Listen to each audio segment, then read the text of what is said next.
Good afternoon. This is Jeff with Sewer Tech Northwest. Today we're at property address 2408 Southwest 81st Avenue here in Portland. We are located inside the garage. We're right next to the entrance into the home here. We have a 4-inch cast iron stack with our clean out on it. We're going to insert the camera and check the overall condition and serviceability of the sanitary sewer line. We do have water currently running, and we're going to zero out right here at the bottom of the clean out. Off we go.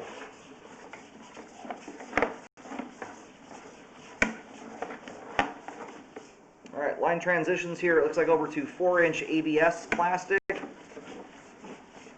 is wonderful to see. I thought we might switch into concrete pipe.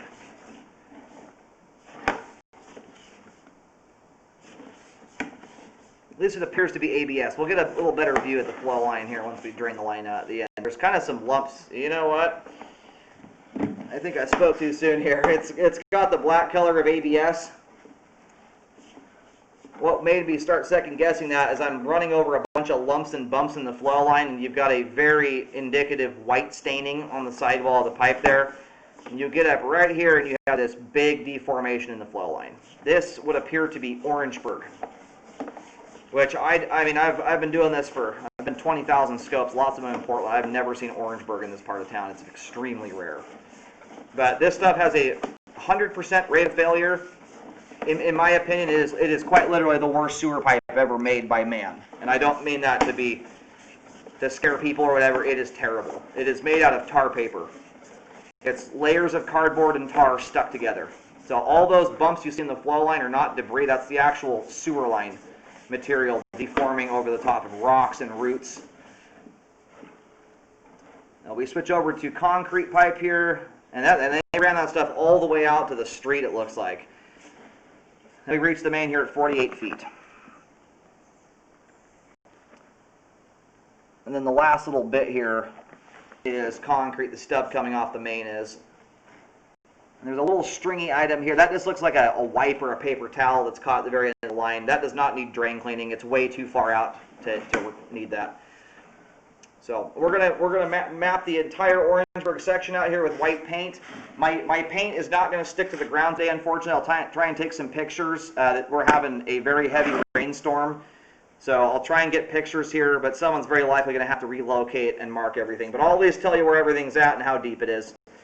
And unfortunately, because the line is so deformed, this is not one that you could do an epoxy liner on. You would have those exact same lumps and bumps in that, so this is going to require traditional excavation or a burst to blow the old one out of the way.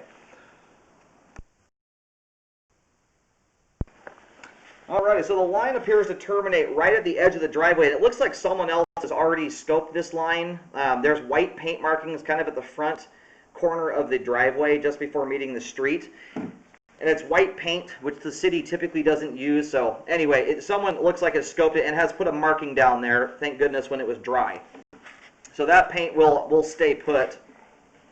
Most of the line isn't located though. But you're at 7 feet deep there. You've got a perforation in the flow line. You're delaminating there. It's very likely the line's letting sewage escape. You've got another big perforation there too. The line's riddled with holes. This isn't the stuff I recommend you wait to get repaired. I recommend you repair it immediately. It causes clogs extremely easily. You've lost about half your diameter in a lot of locations. Yeah, you've got holes about every couple feet here.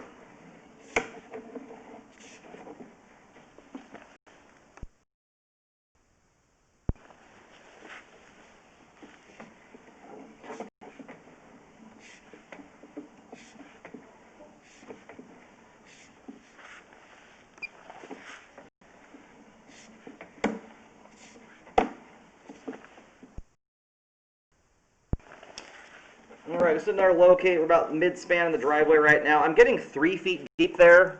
I just ran the camera back out a second ago. The line certainly dives off, and I'm getting the same depth at the main as the other person did, 7 foot 2 inches. I would recommend just relocating, double check it. Just visually looking at it, doesn't look like the line dives off quite that hard, dropping 4 feet in depth from here to there, or to the end of the line, and you know, about 15, 20 feet. So just use some caution when digging.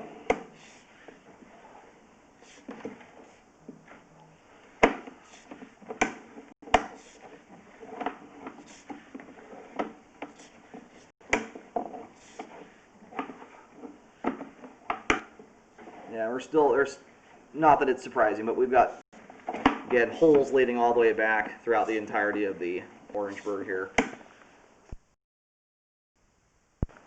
We're about 2 feet deep here. We're getting pretty close to the garage.